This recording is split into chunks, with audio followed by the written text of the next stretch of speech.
Olá, hoje nós estamos em mais uma sessão, estamos iniciando mais uma sessão de quarta às 5, diálogos interdisciplinares sobre a cidade, que é uma atividade de extensão organizada pelo Central, Núcleo de Estudos e Projetos da Cidade, da PUC-Rio. Hoje nós vamos ter a grande alegria e a honra de receber Carlos Antônio Leite Brandão, professor da UFMG, Universidade Federal de Minas Gerais, que pelo volume da sua obra e pela densidade dela, dá bem a dimensão da fortuna, da sorte do Central em tê-lo como amigo, e como um amigo presente que hoje falará sobre a origem das cidades. Ele é formado em Arquitetura e Urbanismo pela Universidade Federal de Minas Gerais. Depois ele fez mestrado e doutorado em Filosofia pela mesma universidade e obteve 2 estágios, né, sênior, como pesquisador sênior na França. O primeiro em 2010 e o segundo, junto ao CNRS, em 2018. Né. A obra dele é uma obra bastante extensa, né, ele já escreveu vários livros, autor de muitos artigos, e entre os livros nós podemos citar Na Gênese das Racionalidades Modernas, em torno de Albert, que é um livro em 2 volumes, né? O Combate da Arte, em Leon Batista Albert, A Formação do Homem Moderno vista através da arquitetura, As Cidades da Cidade, A República dos Saberes, e muitos outros títulos. Carlos Brandão tem sido também, ao longo dessas suas décadas como professor, são 3 décadas de vida acadêmica, ele tem sido um organizador da área de conhecimento em que atua, né? Ele participou dos comitês das agências de fomento à pesquisa no Brasil, dirigiu a Escola de Arquitetura da Universidade Federal de Minas Gerais, foi coordenador do seu programa de pós-graduação e também editor da revista Interpretar Arquitetura, que era ligado a um grupo de pesquisa, Arquitetura, Humanismo e República, que ele criou e dirigiu até 2019. Essa ideia de ser editor de uma revista dá bem o tom, né, de uma pessoa preocupada com a divulgação científica, com a conexão da pesquisa com um público cada vez mais amplo e mais diverso. E é um pouco isso que os projetos de extensão fazem, ou almejam fazer, né?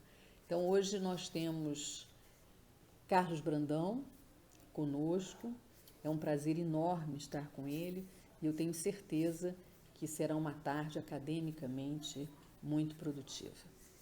Vamos ver. Bom, boa tarde a todos. Esse trabalho, Genealogia da Cidade, ele é fruto de uma pesquisa longa, de 10 anos de pesquisa, que contou com o apoio da minha universidade, da Federal de Minas Gerais, meu programa de pós-graduação, CNPq, e também de algumas instituições estrangeiras onde eu trabalhei, um grupo de pesquisas, como a Escola de Altos Estudos de Paris, a École Normale Supérieure de Paris, o CNRS da França, e 2 colaboradores com quem eu trabalhei no exterior, que foram o professor Pierre Quer e Francisco Furlan. Agradeço a eles a todos, e aqui especialmente eu agradeço a Renata, ao convite da PUC-Rio, eu procurarei atender, e tenho muito prazer, com muito prazer e muito honrado. Essa pesquisa longa ela está sendo consubstanciada, ou melhor, já foi consubstanciada em 2 livros que estão no prelo da editora da UFMG. Um primeiro livro, que eu não vou tratar aqui, ele aborda uma filosofia geral da arte de edificar, especificamente 3 níveis, né? A arquitetura, a cidade e o decoro e ornamento, onde eu tento fazer uma filosofia geral para essas 3 áreas. Na questão do decoro, eu pego a teoria do Pierre Té, expando para a cidade, para a arquitetura. Na filosofia da arquitetura, eu parto de Louis Kahn, expando isso para a cidade, para o decoro. E na filosofia da cidade, eu pego vários autores, Chouet, Mongan, Paquet, Fustel de Coulanges, Platão, Montfort, e expando ela para a arquitetura e o decoro. Concluindo essa primeira parte, esse primeiro livro, eu trabalho com uma filosofia do habitat, onde eu me apoio bastante no Nobel Schultz. Em todos esses níveis desse primeiro livro, me acompanha sempre aquele que me é contemporâneo, eu sou contemporâneo dele, que é Leon Battista Alberti, um renascentista que me parece contemporâneo para dizer, inclusive, a crítica da cidade atual. Enfim, o segundo livro, especificamente, é esse sobre a genealogia que a gente vai tratar aqui. Ele consta de duas partes, uma que é os aspectos genealógicos que geram essa investigação, eu vou explicar esse termo, e outro sobre as 6 origens que eu vejo na cidade. Eu vou explicar aqui na primeira parte dessa palestra esses 2 termos, origem e genealogia. De onde que eu tiro o termo genealogia da cidade, e não origem da cidade ou arqueologia da cidade? É porque me interessa pensar as causas da cidade, o seu DNA, em vez de descrever a cidade. Então, é muito comum a gente ver uma descrição da cidade como sendo uma aglomeração de muita gente, uma reunião de infraestruturas, mas isso é uma descrição da cidade, são os efeitos da cidade que gera. Esse termo genealógico, conhecer genealogicamente, ou seja, conhecer pelas causas, e, sobretudo, a causa eficiente, para a gente retomar um pouco Aristóteles, é retirado de Foucault e depois de Spinoza. Quando eu pego um círculo, por exemplo, né, esse é um círculo, né? Então o círculo é essa circunferência e tal, mas isso é um efeito. Spinoza vai dizer, não, o que define o círculo pelo seu DNA, pela sua causa, é um segmento de reta que gira em torno de um ponto central, e é isso que gera o círculo. Então, não me interessa pegar a cidade e defini-la por ela ser causada por um acúmulo de infraestruturas, de pessoas, de muita gente, ou de comércio, mas aquilo que gera a cidade, aquilo que faz com que isso, que são os efeitos dela, muita gente, acúmulo de infraestruturas, ocorra. Não descrever a cidade, mas ir atrás desse DNA. É claro que essas coisas, muita gente, infraestrutura, um sítio permanente, são importantes para a cidade, mas esses são os efeitos dela. Muito bem. Então, o termo de genealogia eu tiro disso. Conhecer a cidade por suas causas, sobretudo a sua causa eficiente, né? O que produz a cidade.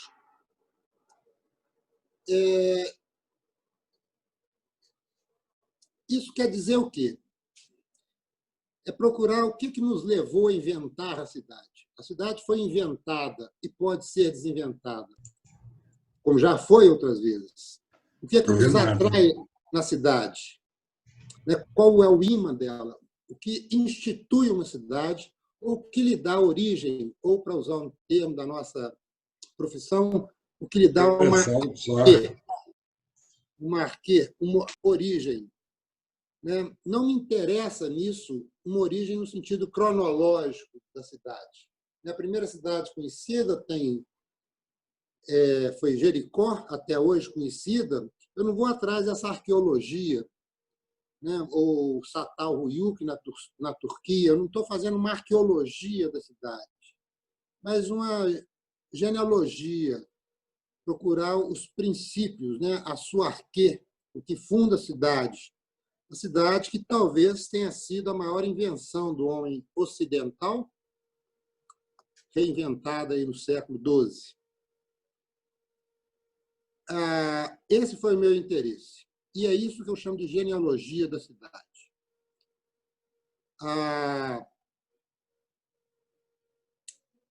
Eu creio, aí é um ponto de partida meu, que a arte de edificar, seja edifícios, seja até os decoros e seja cidade, ela é, como diz Chouet, comentando Albert, François Chouet, antropogenética, ou seja, ela cria condições para o ser humano e a sua reunião, a reunião dos homens, dos seres humanos, que é o que eu chamo de cidade, a cidade é o lugar da reunião dos homens, ela educa os homens, ela cria condições para os homens serem de uma determinada forma ou não. Ou seja, eu creio que a arquitetura, a disposição dos objetos à nossa volta, ela é formadora, ela nos educa. À medida que a gente edifica o espaço ao nosso redor, seja prédios, seja cidade, ou seja, a própria disposição dos livros, da decoração, a gente se edifica junto, seja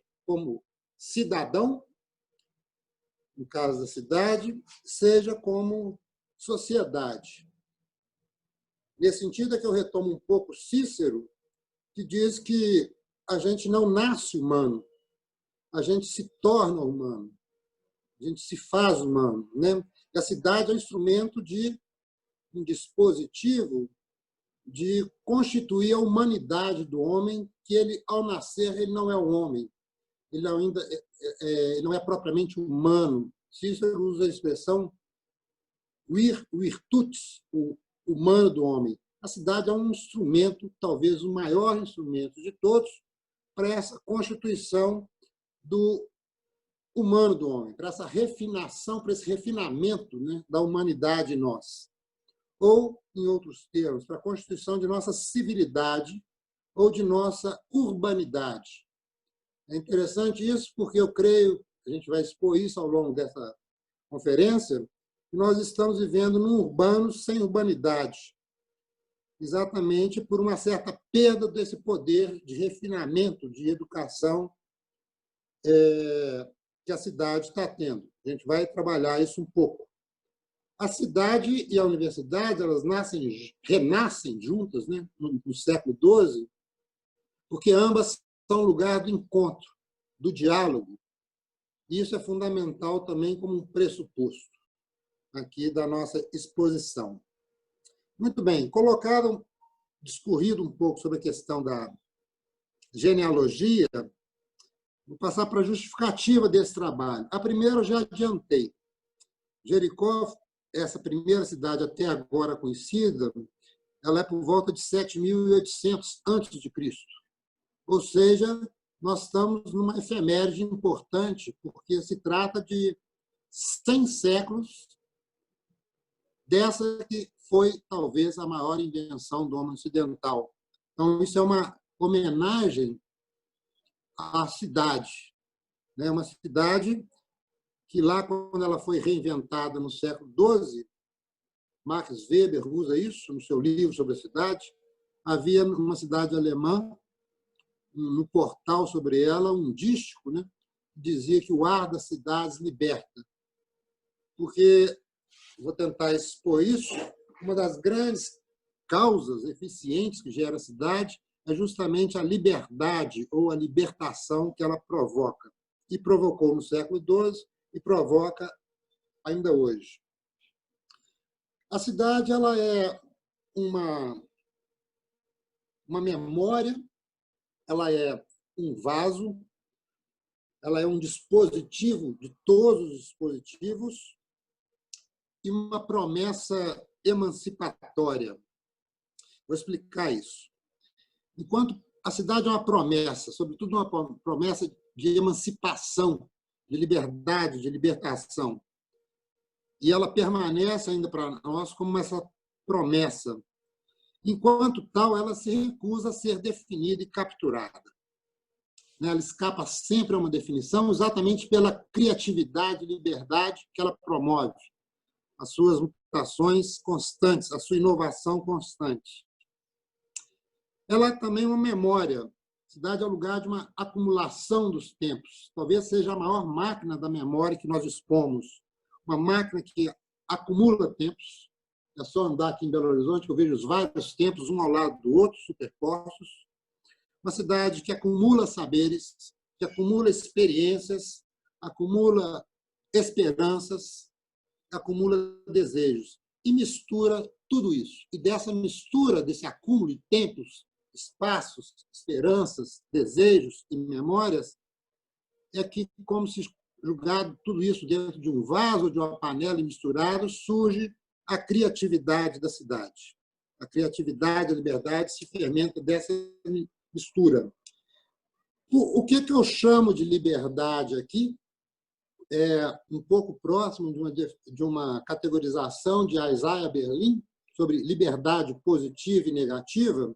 Não vou entrar nisso, não, mas eu queria que fosse visto esse espírito, o ar das cidades libertas, como sendo não uma liberdade que eu possa fazer tudo que quero, de ir e vir, ou do meu desejo, ou do gozo, ou do consumo, mas mais no sentido de uma herança renascentista, franco-italiana, de que a liberdade é a atualização, a realização de potencialidades que eu já trago dentro de mim, mas que só a cidade me permite realizar. Essas potencialidades, seja como indivíduo, seja como cidadão, homem público, e também seja como sociedade, seja como comunidade. Então, o que eu defino como liberdade, o ar das cidades liberta, é justamente a capacidade que ela tem de realizar, de atualizar, de trazer para fora, educere, né?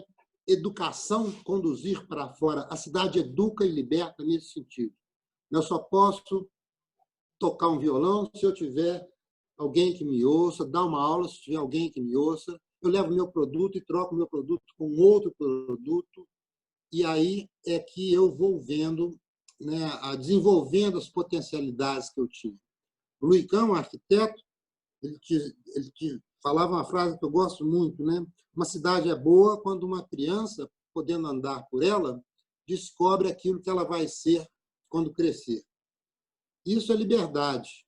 Então, eu entro numa galeria do ouvidor aqui em Belo Horizonte, eu vejo o cara que entalha cadeira de palhinha, que conserta carrinho, que conserta brinquedo, que conserta relógio, outro que faz móvel. Eu vejo uma série de possibilidades daquilo que eu quero ser quando crescer. Eu não encontro isso quando eu entro, por exemplo, num shopping.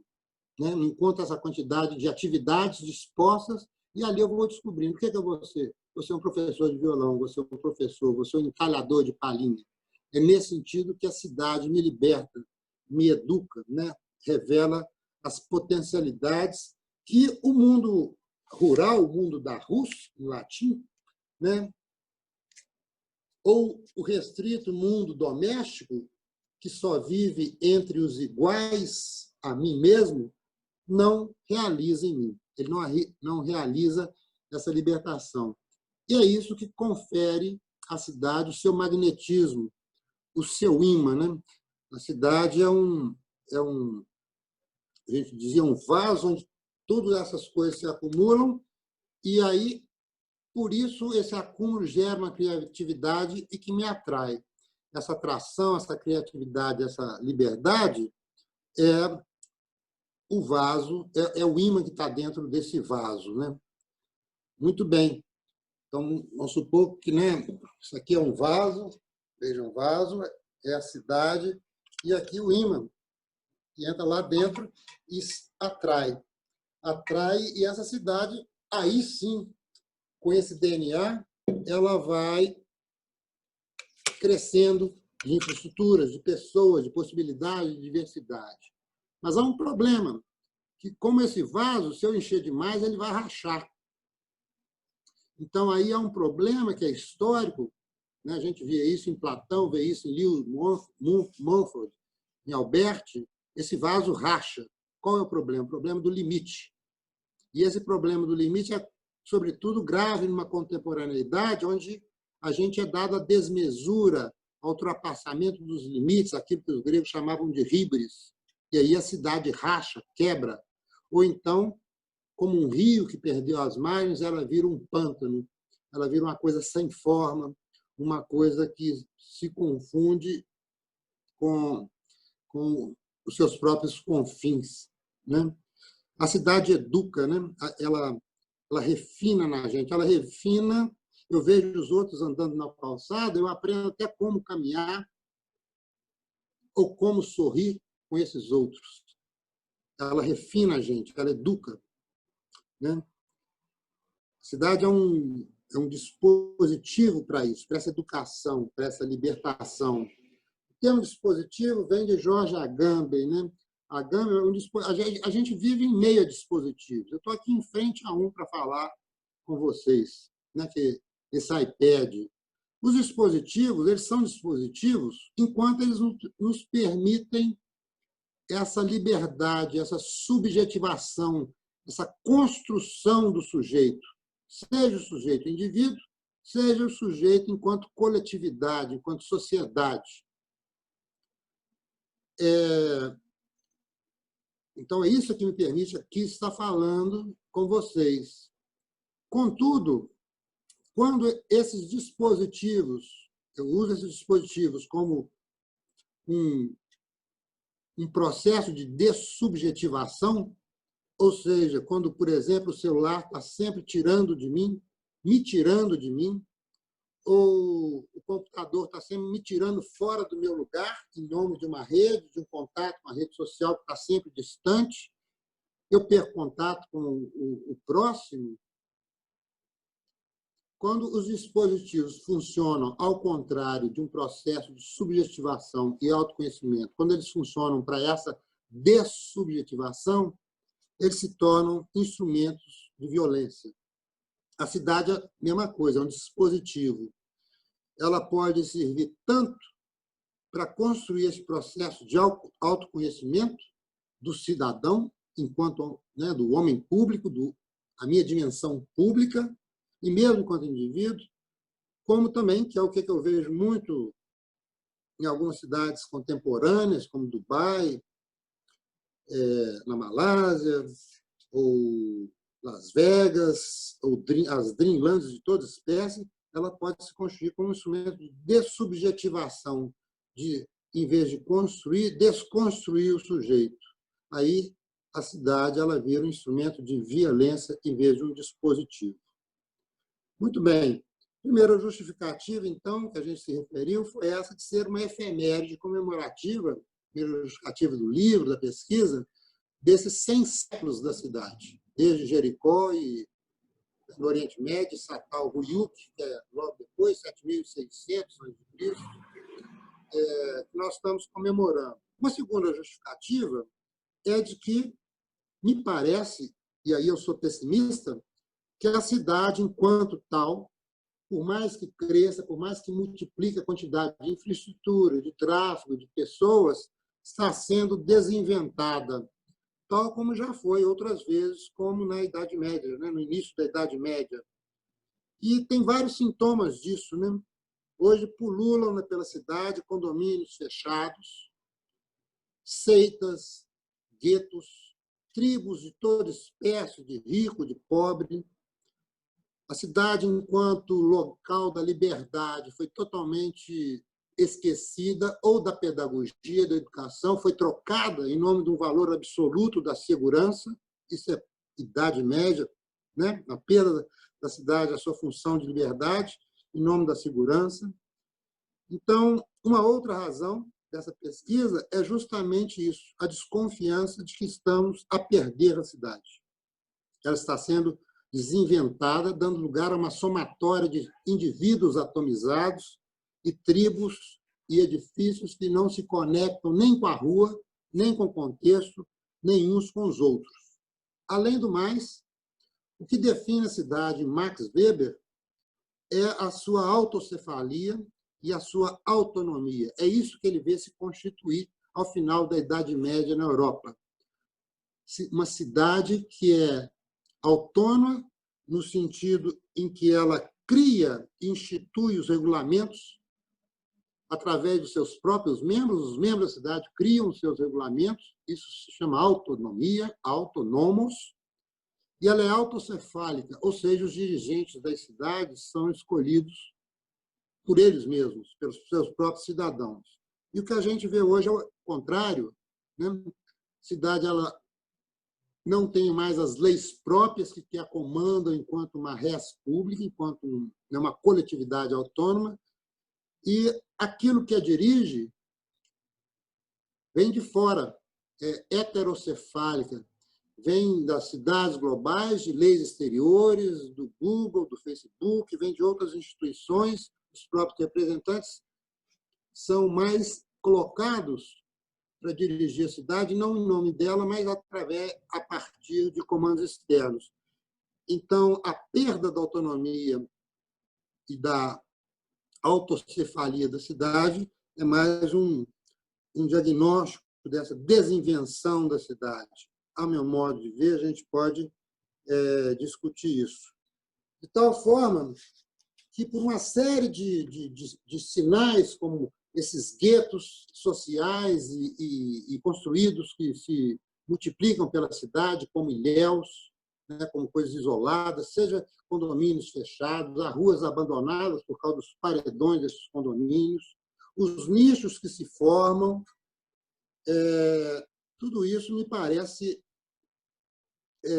apontar para aquilo que eu chamo de uma barbárie high-tech soft. A maior crise que eu vejo é de uma crise civilizatória, não é uma crise dos meios de transporte, não é uma crise econômica, não é uma crise financeira, mas uma crise civilizatória, da civilidade, uma crise da urbanidade, do modo de ser em reunião com os outros, né? E, portanto, uma nova Idade Média, né? uma retração da res pública, né? O avanço dos poderes privados sobre o mundo público, a troca da liberdade pela ideologia da segurança a todo preço. Então, tudo bem, se for isso, mas é preciso ter claro, então, o que nós estamos realmente perdendo e o que nós estamos ganhando nesse momento. Até para sabermos o que nós queremos carregar para o futuro das nossas pseudo-cidades e deixar como herança para os nossos netos e filhos. Está ouvindo bem aí? Estamos... Alô? Alô? Oi, estamos ouvindo bem. Estou ouvindo bem, sim. Pode continuar? Pode continuar. Então, vamos. Muito bem. Eu tenho duas perspectivas axiológicas, né, de valor sobre a cidade, hoje. Uma, em alguns autores, acham, e é com razão, que a cidade é o lugar permanente da mudança, da invenção permanente, e que o momento atual dela nada mais seria do que um novo momento, um novo ponto de mudança, e que isso faz parte da história da cidade. Um outro ponto de vista, de alguns outros autores, aos quais eu sou mais simpático, que é, por exemplo, Chouet, Mongan, Roger, e até há mais tempo o próprio Lewis Mumford, né, que escreve a história da cidade, Cidade na História, é de que, não, nós já vivemos em um outro ambiente, pós-urbano, pós-cidade, pós-urbanidade, ou de cidade genérica, seja lá como se for, e que chamamos ainda de cidade por falta de um nome melhor. Então, seriam essas duas posições que a gente vê os historiadores enquadrarem o atual momento da cidade. A minha perspectiva tem, primeiro, um pressuposto, tem uma base, é de que uma cidade, nas cidades são várias. Eu vou comentar isso. Cada cidade, Belo Horizonte, na verdade, não é essa Belo Horizonte física, essa urbis, né? são várias. Em primeiro lugar, são, no mínimo, duas cidades. A cidade enquanto polis e a cidade enquanto urbis. A Belo Horizonte enquanto polis, a Belo Horizonte enquanto urbis, a Rio de Janeiro enquanto polis e a Rio de Janeiro enquanto urbis. O que eu chamo de urbis, em termo latino? A cidade em sua dimensão edificada ou como infraestrutura, né? A cidade nessa dimensão física, a urbis. E a polis é a cidade em sua dimensão de encontro dos homens, meio social e institucional. Em outras línguas estrangeiras, a gente tem essa distinção. Por exemplo, em francês, né, a gente tem a cité, que seria essa cidade enquanto polis, enquanto, né, reunião dos indivíduos, e a ville, que seria a cidade construída. Em inglês, a gente teria o city e town. Né? Em italiano, a gente teria comuna, para designar a cidade polis, e a città, que seria essa urbis. Né? Em grego, a gente tinha a polis, né? E asti ou astu. E em latim, a gente teria civitas e urbis. Em português, nós não temos, mas a primeira coisa seria ver que, no mínimo, essas cidades são duas. Mas eu acrescentaria polis e urbis. Eu acrescentaria mais outras duas Belo Horizontes nas quais eu vivo. Uma Belo Horizonte, que é uma cidade simbólica, cidade com seus símbolos, com seus monumentos, com sua história, e uma cidade que é também imaginária, cidade também como utopia, como promessa. Eu vou vir.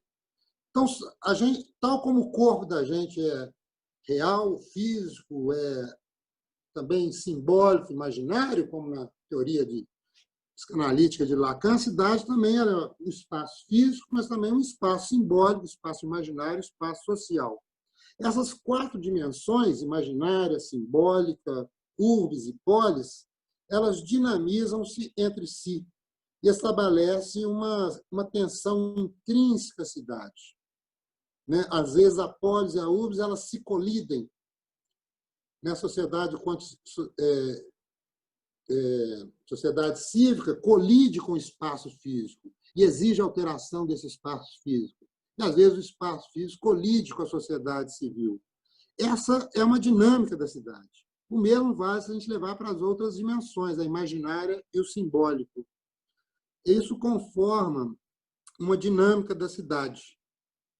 Se é verdade, ou a minha hipótese de que a cidade está sendo desinventada, seja enquanto espaço físico, seja enquanto urbanidade, ou seja enquanto polis,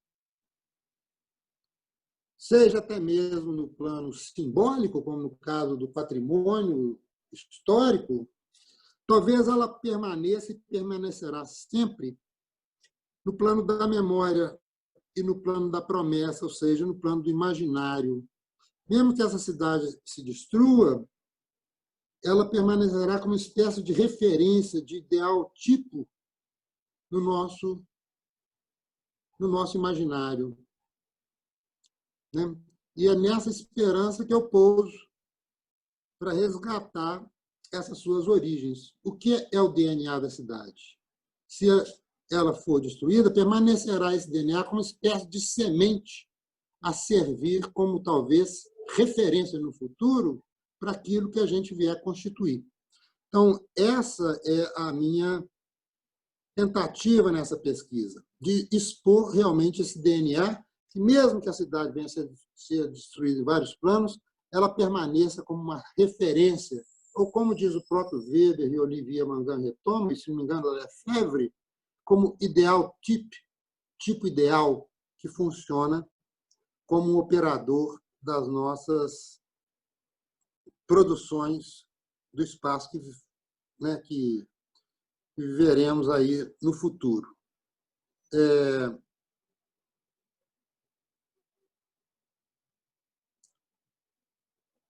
Muito bem.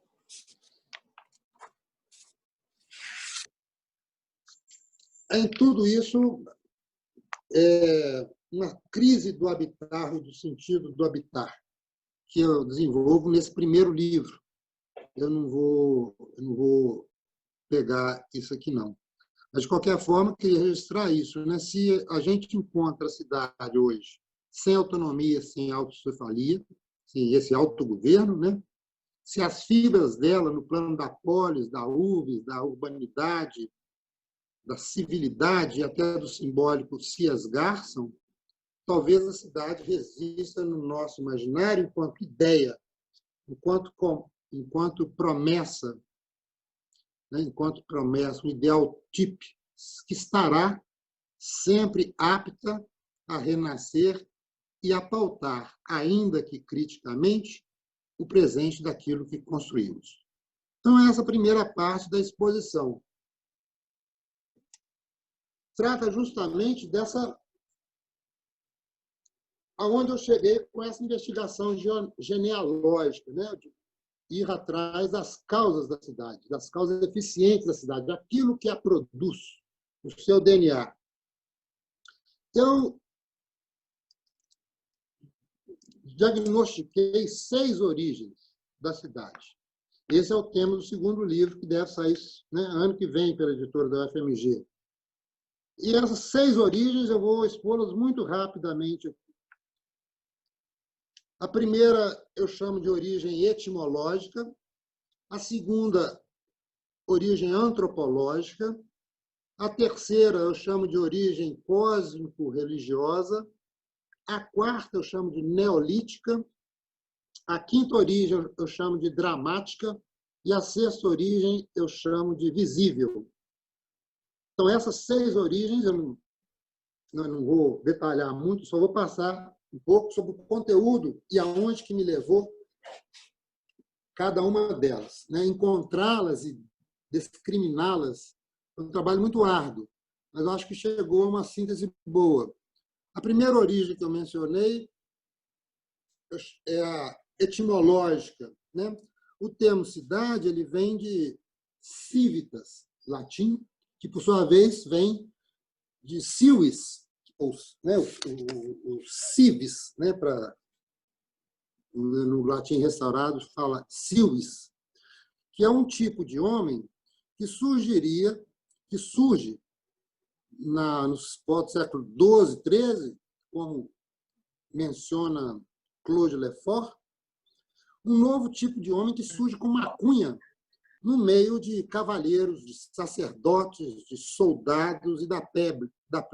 É um novo tipo de ser humano que surge no meio, aí no final da Idade Média, no meio dessas classes que estavam ali consolidadas, e que eu prefiro traduzir como espécie de proto-cidadão, macunha que entra no meio dessa hierarquia medieval, dessa hierarquia social, que precisa exatamente esse proto-cidadão que precede a cidade, portanto, ele vai precisar da cidade, desse dispositivo, para se tornar um cidadão. Então, esse novo tipo de homem precede a cidade, mas precisa dela na sua trajetória para se converter em cidadão, de proto-cidadão para passar para cidadão.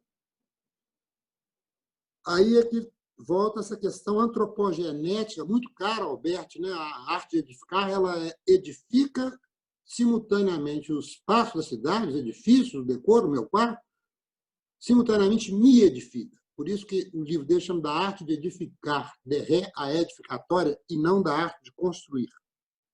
Muito bem. Esse proto-cidadão, esse civis, precisou da cidade para se tornar um cidadão. Cidade, esse ambiente, faz com que ele nasça, com que ele floresça. Ou seja, o cidadão e a cidade conascem, né? E eu conheço a cidade na medida em que eu a frequento, e ao conhecê-la, eu também me autoconheço, sobretudo quando homem público, quanto cidadão. Em francês, né, o verbo conhecer é connaître, que retoma a origem dessa palavra em latim, que é connascere, que é conascer. Eu e a cidade conascemos juntos, permanentemente, no dia a dia. À medida que eu a conheço, eu me conheço.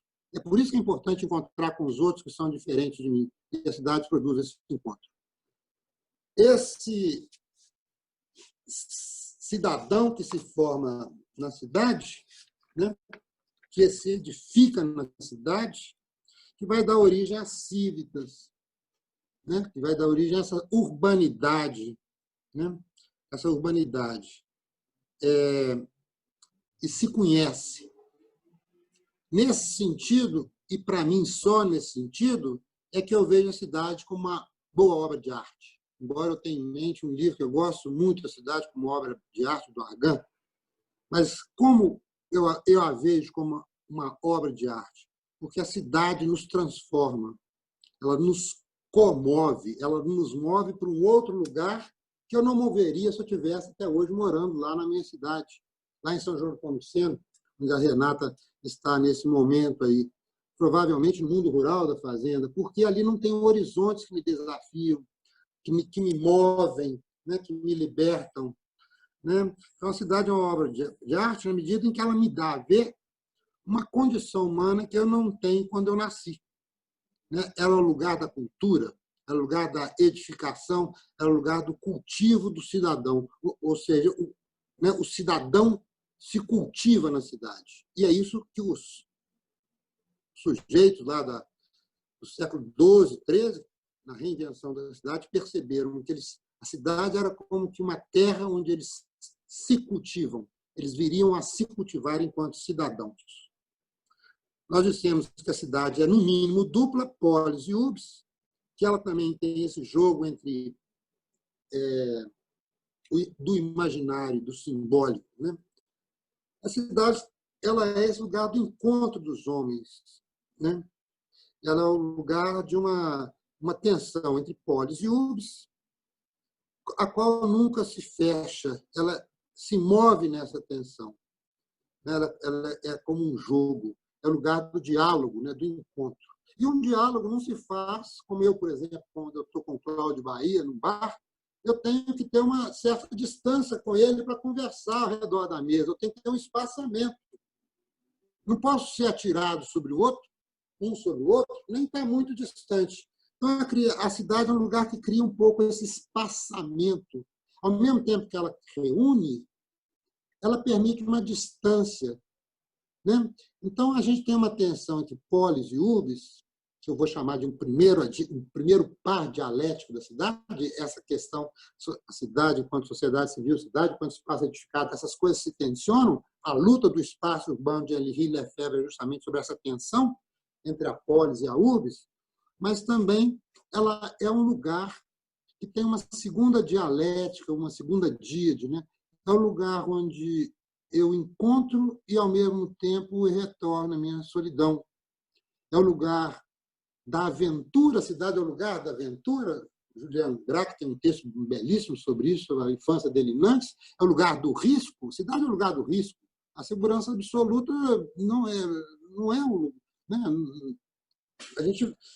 Ela é o lugar da aventura, onde eu constituí minha personalidade com meus amigos da adolescência, né?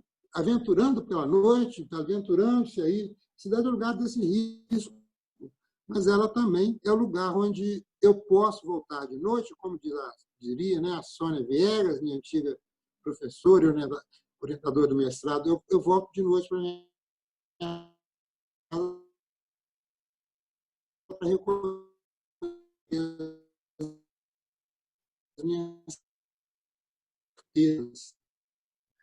Brandão, você deu uma travada. Sair de noite.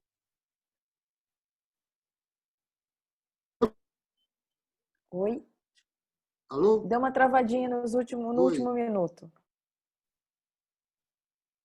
Muito bem. Eu estava dizendo que a cidade é polis e urbs, um primeiro par dialético, vou elencar 12 pares dialéticos da cidade, de tensão que move a cidade. E agora, como é que está?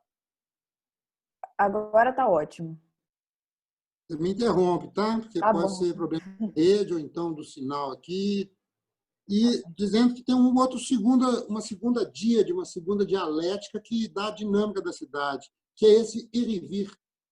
aventurar-se na cidade, correr os riscos que me fazem exatamente me conhecer diante do concreto, dos outros, dos diferentes, dos desafios que a cidade sugere, mas também ela me permite voltar para o meu lar e reencontrar as minhas certezas. Então, há uma segunda dialética na cidade que ela permite. É o lugar do encontro, da aventura, do encontro com os outros, e também o lugar do recolhimento. E essa tensão entre ir e vir, aventurar-se, recolher-se, é outra coisa que dinamiza a cidade, né? E isso é um certo espaçamento, né? Um espaçamento. É isso que permite um diálogo, né? Um diálogo onde, né, como diz Guimarães Rosa,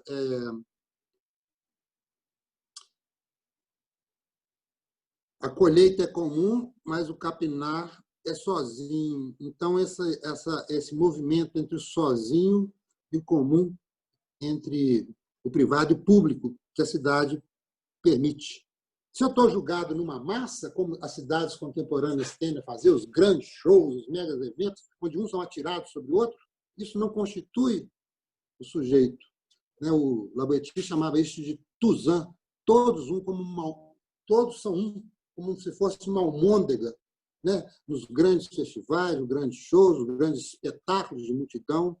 Esse é o espaço que Albert Speer projetava para Hitler, os espaços da multidão onde todos estão atirados uns sobre os outros. Esse é o espaço da massa, esse é o espaço da barbárie. Por isso, a cidade ela exige um espaçamento para não cair no espaço da massa, da multidão, né? Da falta do diálogo ou do monólogo. Muito bem. Ainda sobre essa origem etimológica, né? Eu já disse, a cidade ela liberta, ela é um ek do querer, ela me conduz para fora, né? Exatamente porque ela permite a troca de produtos, troca de saberes, troca de experiências, troca de memórias. Ela permite essa troca, esse encontro com o outro. A perspectiva aqui, então, a cidade não é um objeto de conhecimento, entre outros. Ela é o maior instrumento do conhecimento, né? Eu gosto de pensar muito, e, né, retomo um pouco essa coisa do Luican, né? Uma cidade é boa quando uma criança consegue descobrir na sua diversidade aquilo que ela quer ser quando crescer. Eu gostaria muito assim de que, se algum dia, né, alguém, e não eu, porque não tenho capacidade para isso, fosse convidado para projetar uma parte da cidade, ou intervir numa parte da cidade, ou mesmo projetar uma cidade inteira, como Brasília, se não valeria a pena ele trabalhar em cima de um conceito, de uma ideia grandiosa, que seria pensar a cidade como uma grande, bela escola, pensar a cidade como esse espaço da educação, da escola, das várias dimensões da vida, né? Os gregos diziam, não é os gregos, né? A cidade é a vida em sua totalidade, né? Eu acho que é Jäger, na paideia, né? A cidade é a vida na sua totalidade. Então, pensar a cidade como escola que educa a vida em sua totalidade. E é por isso que isso aí tem uma contrapartida construtiva, né?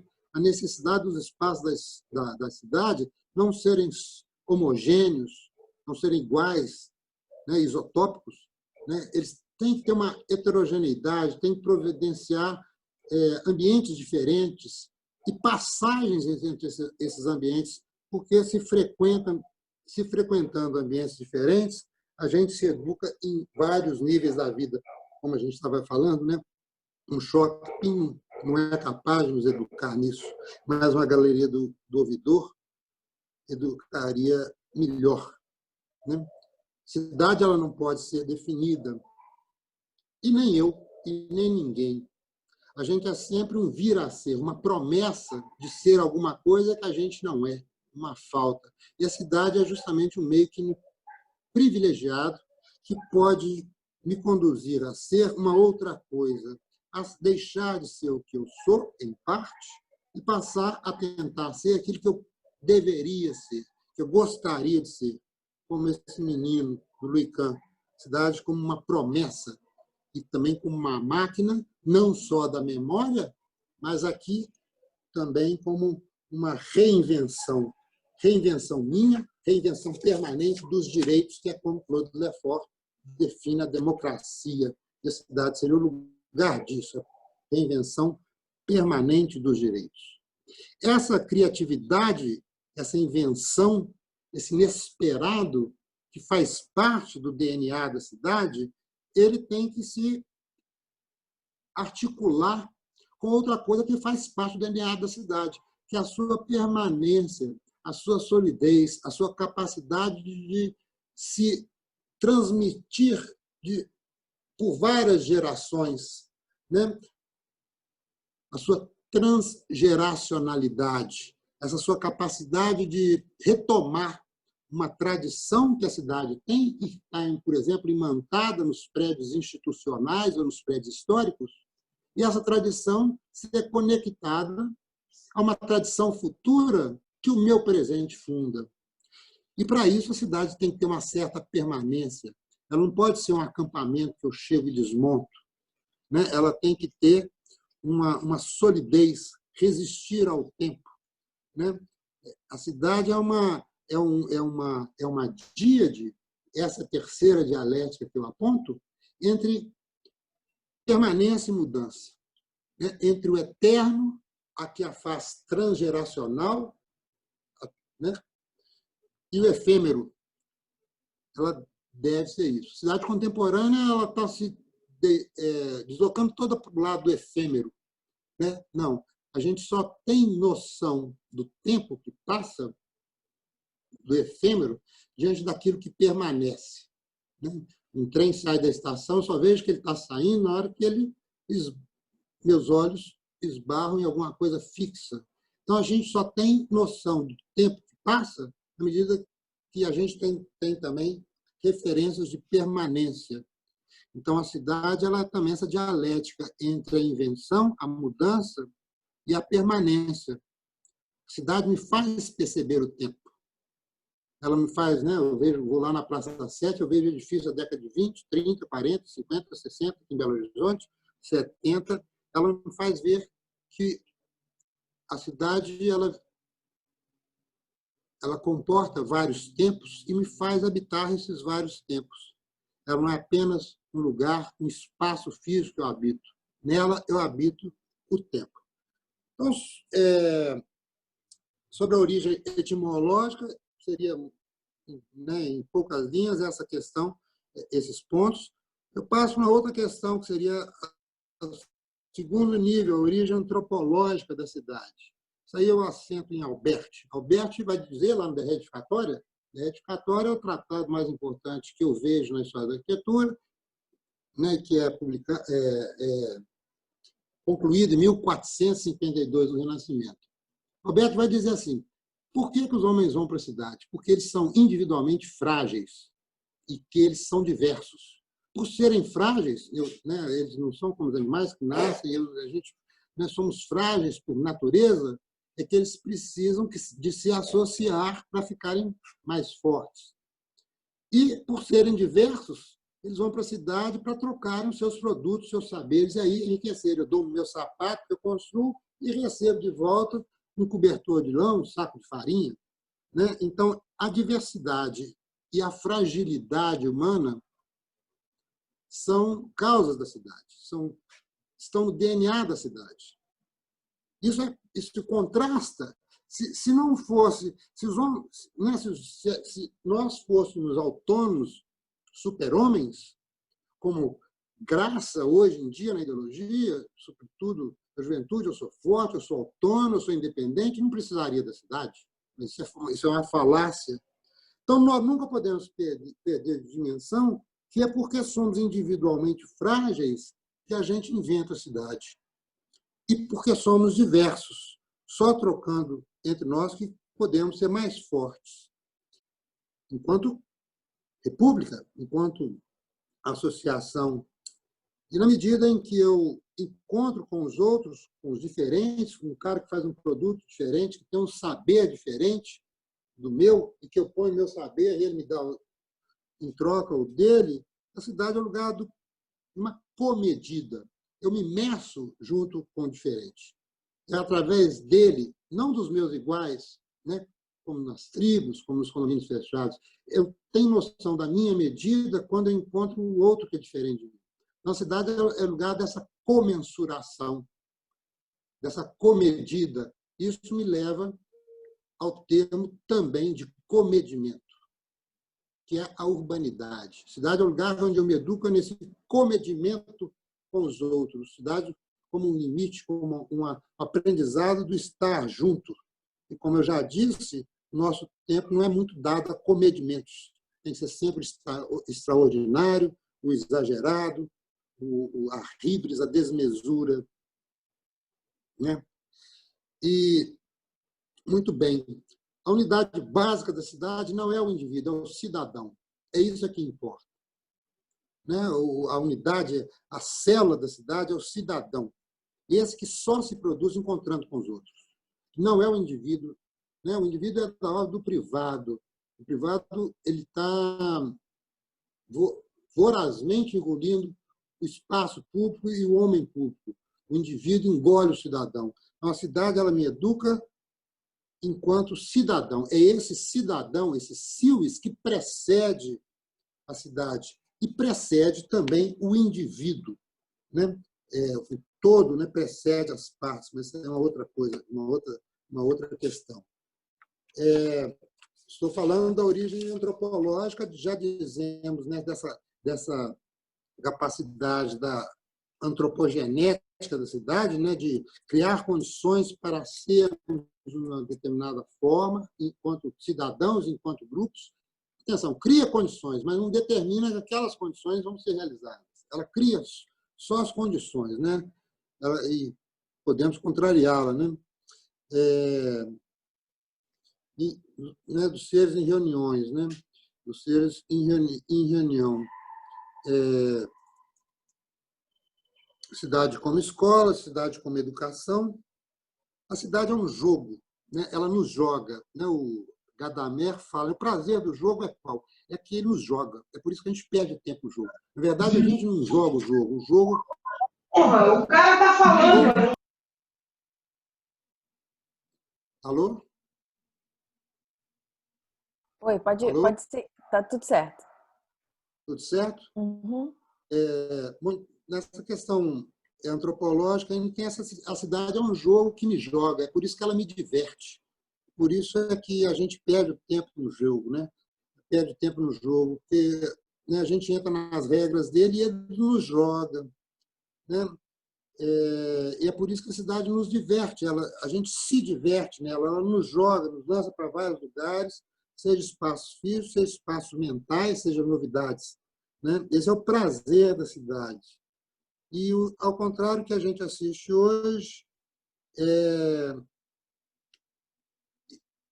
em vez de ter jogadores que jogam o mesmo jogo, parece que um determinado grupo, um determinado clã, ou uma determinada tribo, ou uma determinada facção, quer se impor sobre o outro, quer impor suas regras sobre o outro. Aí ninguém quer julgar mais.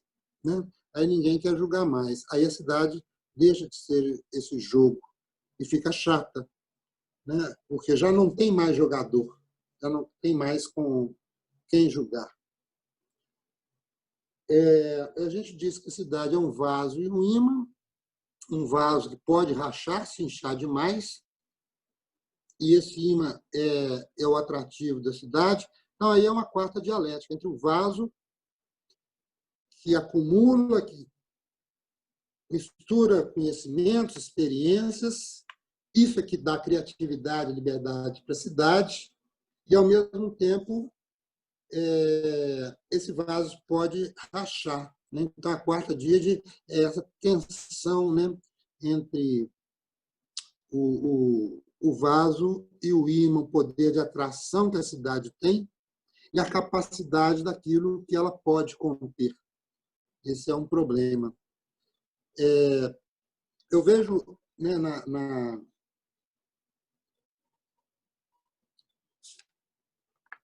na origem cósmico-religiosa da cidade, a terceira origem, exatamente estudando a partir da fundação das cidades etruscas e das cidades colônias do Império Romano, os ritos de fundação, que são muito estudados aí por Rick Vert, num livro que chama A Ideia da Cidade. Esses ritos envolviam uma série de procedimentos mágicos, ritualísticos, para se fundar uma cidade, que mostram justamente que a cidade ela não é um lugar só meramente técnico e funcional. Ela é um lugar também religioso, ritualístico, cosmológico, né? Então, eu tinha um processo de adivinhação para ver se a cidade teria um futuro feliz ali, maneiras de demarcar o limite da cidade, que chamava pomoerium, que era um arado que era traçado na terra, o limite da cidade, que era um limite sagrado. Eu tenho uma série de ritos que me mostram que a cidade não se define pelo acúmulo de pessoas, pela existência de feiras, comércios e tal. Claro que isso é importante pela diversidade que ela tem, mas que ela tem uma origem ritualística, né? Mas tem um autor, Carsten Harris, fala que a primeira cidade é o cemitério com as suas conjunção de seres, ali no caso mortos, mas essa reunião de homens mortos e os ritos que ali envolviam, né? De qualquer forma, o que me interessa nessa origem cósmico-religiosa é ver essa dimensão simbólica da cidade. É um pouco, acho que a gente poderia ver um pouco, a dimensão simbólica da nossa própria casa. Ela não é só um abrigo, né? Não é um teto. A gente coloca objetos decorativos, tem ritos para habitar a casa. Os retratos dos meus filhos que eu coloco junto da minha cama, ela se torna um lugar que vai muito além, né, da sua funcionalidade, da sua utilidade, né? Ela se torna uma espécie de um lugar mítico, imaginário. Então, isso é o avanço aí nessa origem cósmico-religiosa, né? Quando se invadia uma cidade, se tomava uma cidade lá no Império Romano, destruir a cidade não era apenas matar todo mundo, destruir todos os edifícios, não. Você tinha que destraçar esse pomoerium, né? Então, você tinha que fazer o arado girar no sentido contrário do que ele foi girado quando foi fundada a cidade. Era uma destruição também simbólica, né? Na quarta origem, que é a sociológica, eu trabalho né, a origem, né, do neolítica, né, que eu chamei. Trabalho dois momentos. Um momento é a passagem da aldeia, do homem pré-histórico, paleolítico, para o homem neolítico, para as aldeias, né?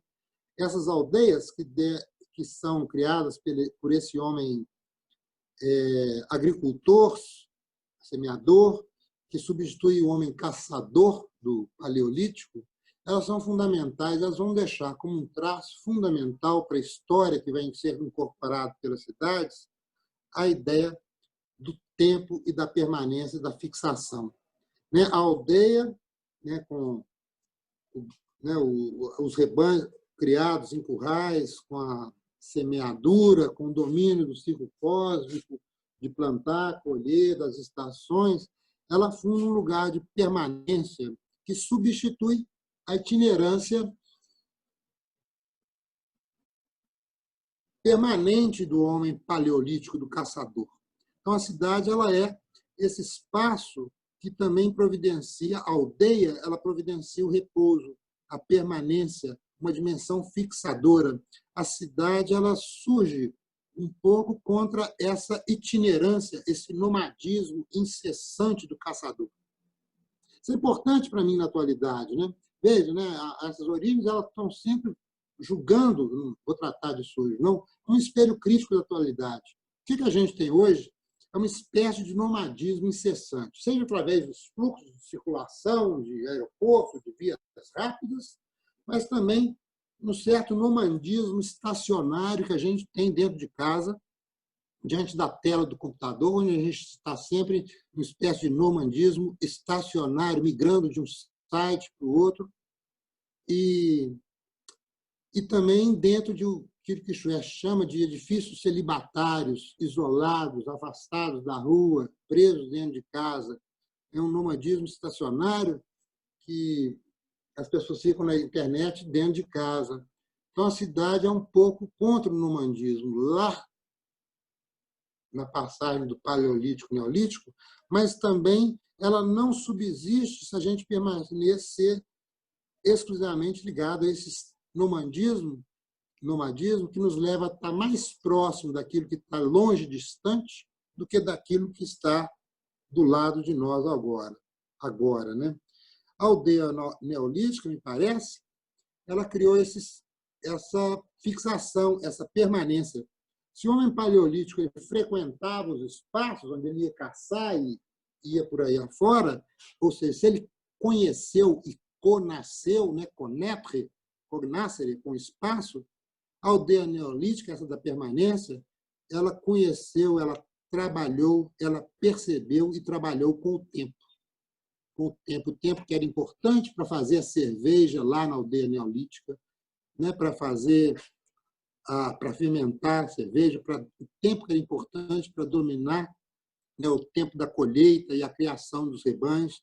A aldeia neolítica ela introduziu na aglomeração essa percepção e esse trabalho com o tempo, não só com o espaço, né? Então, a cidade ela vai herdar, né, essa dialética entre tempo e espaço. A aldeia deu morada ao tempo e a cidade, como a gente disse no começo dessa palestra, ela é a maior máquina da memória e do tempo, né? O melhor dispositivo da memória, né? Então, isso é um pouco que eu trabalho nessa origem neolítica da cidade. Ainda nesse capítulo, eu percebo que se forma, ao final do período das aldeias, ou quando elas começam a rivalizarem muito entre si, se forma as cidadelas. Ou seja, a aldeia elas começam a ter rixas entre si, ameaças de invasão, e a segurança da aldeia começa a ser proeminente. E aí uma espécie de guerreiro, de caçador, de tirano, passa a controlar a aldeia, passa a se impor à aldeia. Segundo Mumford, essa aldeia ela era o domínio da mulher. Ela era a dona da colheita, ela era a dona do tempo, era ela que controlava tudo. Com o advento da segurança, o masculino, o valor do guerreiro, volta a se impor. E aí surge, né, o lugar, né, que é uma mistura de cidadela e templo, a figura de uma anax, né, que chamava, que é aquele guerreiro que, ao mesmo tempo, o chefe e o sacerdote, o chefe político, o chefe militar e o chefe religioso se embrionam na mesma pessoa, assim como o palácio que governa e o templo que simboliza a religião, eles são reunidos dentro da mesma cidadela. Cidadela não é uma cidade pequena, é essa cidade fortificada onde o político e o religioso, o militar, se reúnem, às vezes, contra a própria aldeia que ela julgava defender. Essa cidadela é o germe da futura acrópole, né? Aquele espaço dos gregos, e também os germes das cidadelas medievais, né? Das cidadelas medievais em torno das quais tinham os muros, e junto a esses muros vão surgir, depois, no século XII e XIII, as feiras que vão dar lugar a uma expansão da cidade para além desses muros. Isso me leva à quinta origem, que é a origem dramática. Eu dei esse nome porque é uma passagem que eu encontrei por ler outras coisas, eu mexo com teatro também, na Antígona, de Sófocles.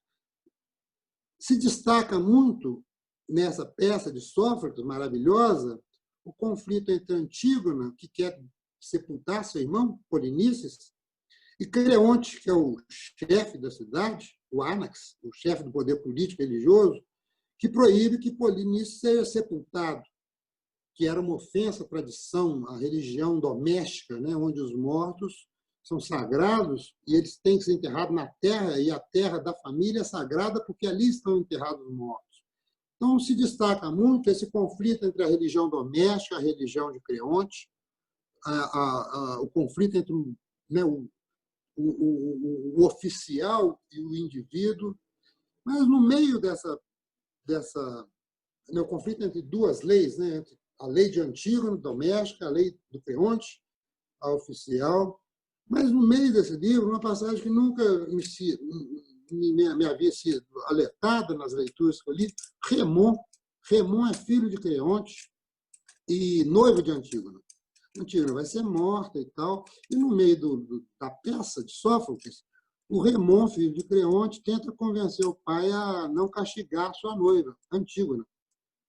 E vai dizer para o Creonte que, além daquela cidadela que ele dirigia, estava surgindo, é um diálogo que começa muito gentil de pai com filho e depois vai ficando ácido. O Remon vai concluir esse diálogo: meu pai, né? A cidade ela não é mais a morada de um só. A cidade não é mais a morada de um só, né? A cidade, ela agora é um lugar de várias moradas da verdade. O que o Remon está dizendo? Sófocles escreve isso, né, no período clássico da Grécia, século V, momento, né, da afirmação das cidades, né? Bem no meio da tragédia, o que o Remon está dizendo? Nós estamos aqui na Acrópole, lugar do tirano, não é a peça se passa em Tebas, nós estamos na Cidadela, no lugar do Creonte, mas lá fora, lá na periferia, essa periferia é a Ágora, ele está vendo surgir um outro tipo de cidade, um tipo de cidade que é um saber aberto, um tipo de cidade que é feita do debate, da discussão de ideias. Isso está lá na periferia da cidade, na Ágora. Então, se instaura aí, nessa peça, um conflito que eu acho capital, e através dele eu posso ler toda a cidade, a história da cidade, o conflito entre a Acrópole e a Ágora, que é uma dinâmica da cidade. Uma não anula a outra, o poder institucional e o poder da sociedade civil, o saber institucional, o saber da vida, eles se polarizam, né? Um conflito entre a Acrópole e a Ágora, no saber fechado, no saber do mercado da Ágora. Eu posso ler, se eu pegar isso que está na peça de Sófocles sobre Tebas, eu posso ver isso na Idade Média, né? A passagem aí das cidadelas medievais para o ressurgimento das cidades, né? Das cidades a partir das feiras, dos mercados, que eram feitos também na periferia, tal como a Ágora de Atenas é na periferia da cidade de Atenas. As feiras eram lá no muro, junto do muro, e a cidade foi obrigada a se desenvolver, incorporá-las dentro de si. Ao incorporá-las, ela cria essa tensão permanente entre a Acrópole e a Ágora. Então, basicamente, essa é o tema dessa quinta origem, né? A origem da cidade, desse DNA da cidade, esse conflito permanente entre Acrópole e Ágora. Nessa Ágora é que o Sócrates fez o seu saber, observando as pessoas, observando os sapateiros, observando um saber que se desenvolvia fora daquele espaço da cidadela. E, por fim, a origem visível da cidade. Essa origem visível é que a gente viu que a cidade é um comedir-se, medir-se com o outro, né? E também o lugar do comedimento. É um lugar da visibilidade recíproca entre os homens, o homem público, né? O lugar da visibilidade, não só recíproca entre os homens, mas de se colocar no visível, de ser um homem público, né? A esfera pública, a esfera do corpo a corpo. Então, um cara em Hannah Arendt, né? Mas essa cidade também é uma cidade que ela apresenta e reapresenta, ao olhar dos seus cidadãos, o ethos que a constituiu, aquilo que a fundou, o seu DNA, né? Aquilo que a comanda e a rege, como, por exemplo, os seus edifícios patrimoniais, os seus edifícios públicos, as suas instituições. É importante a cidade, os edifícios, os lugares da cidade, produzir essa visibilidade daquilo que a mantém, daquilo que a rege, da sua arte, essa produção dessa visibilidade daquilo que a institui, daquilo que a rege, daquilo que a comanda, arque quer dizer princípio, origem, comanda, é fundamental para a constituição do homem enquanto homem público. Ele se vê pertencendo a uma tradição e a um ethos que ultrapassa. Os edifícios criam isso. A gente comentou da Acrópole de Atenas, ela vai criar isso, essa imagem pública da cidade, né? Mas é sobretudo no Renascimento que eu vou ter essa dimensão da cidade enquanto uma representação, uma reapresentação nos seus edifícios, nos seus lugares, desse ethos, desse mundo público que instituiu na cidade. Eu vou, por exemplo, para a Praça de Siena, Praça del Campo, e vejo lá a disposição do casario, do Palácio Público, é claramente a expressão daquele ethos que fundou a cidade. Já os afrescos de Ambrósio Lorenzetti, dentro desse espaço do Palácio Público de Siena, sobre o bom e o mau governo, expressam como que essa visibilidade da cidade é importante. Como que o espaço do bom governo é um espaço onde essa visibilidade se coloca, se expõe, enquanto o espaço do mau governo é onde ela se oculta. E a gente não tem exemplo melhor do que isso, do que Florença na época de Brunelleschi, né? Todo o espaço da cidade é um espaço da representação do simbólico, dessa construção da sociedade civil através das edificações. Um prefácio de Leão Battista Alberti, no seu livro da pintura, dedicado a Brunelleschi, vai dizer que a cúpula da Catedral de Siena, né, da Catedral de Florença, do Duomo, ela abrange e reúne sob a sua sombra todos os povos da Toscana. Então, não se trata apenas de uma cúpula devido à sua estética ou devido do seu prodígio construtivo para a época que o Brunelleschi inventa, mas, sobretudo, pela dimensão simbólica delas instaurar no visível uma dimensão da reunião dos povos da Toscana em torno de Florença e daquela cúpula, né? Então, essa visibilidade da cidade é importante, a visibilidade da cúpula é importante para constituir exatamente essa dimensão do encontro, da reunião. Os edifícios fazem isso, né? Os edifícios fazem isso. Os edifícios podem vir a fazer isso. Se os edifícios conversam uns com os outros, como, por exemplo, eu vejo o Sulacap, Sul-América, lá na Praça 7, aqui em Belo Horizonte, ou o Museu da Lina, ali na Avenida Paulista, ou as esquinas de Belo Horizonte, onde os edifícios eles tratam a esquina com contexto, se planejam em função dessa esquina para abrigar o encontro das esquinas e das pessoas sobre essas esquinas, isso na década de 20, 30 e 40, o edifício ele produz, simbolicamente, induz essa reunião dos homens.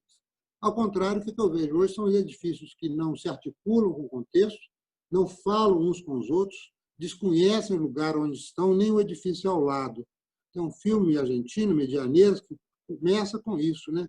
Como que os edifícios que não conversam entre si, não falam, não se articulam, não conversam com o contexto, como não conversam com a rua, como os edifícios lá do Belvedere, os condomínios fechados que se multiplicam pela cidade, com isso a rua morre, como que eles traduzem ou produzem, né, também pessoas neuróticas, psicóticas, isoladas, ilhadas, ou esses nômades estacionários que a gente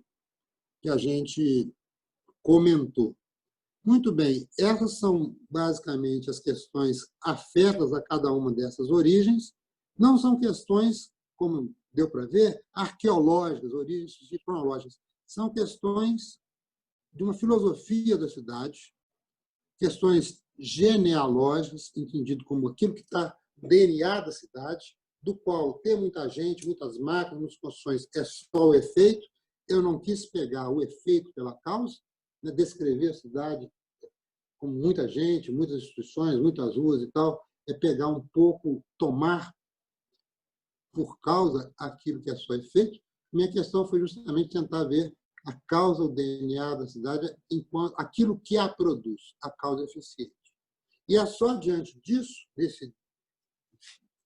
para mim, né, desses 6 pontos, dessas 6 origens, é que eu consigo um pouco estabelecer tanto a ideia de que a cidade está sendo desinventada, quanto também preservar esse DNA para que ela possa ser reinventada, ou que, pelo menos, nós podemos selecionar aqui e agora, no presente, alguns valores que serão importantes, seja no espaço da cidade, seja no espaço da cidade enquanto polis, seja no espaço da cidade enquanto urbis, seja no espaço da cidade enquanto cidade do imaginário e do simbólico, preservar alguns elementos que poderão servir para o futuro desse ambiente que nós estamos a construir, ou deixar de herança para os nossos filhos, pois a cidade ela é transgeracional. Muito bem, é isso aí.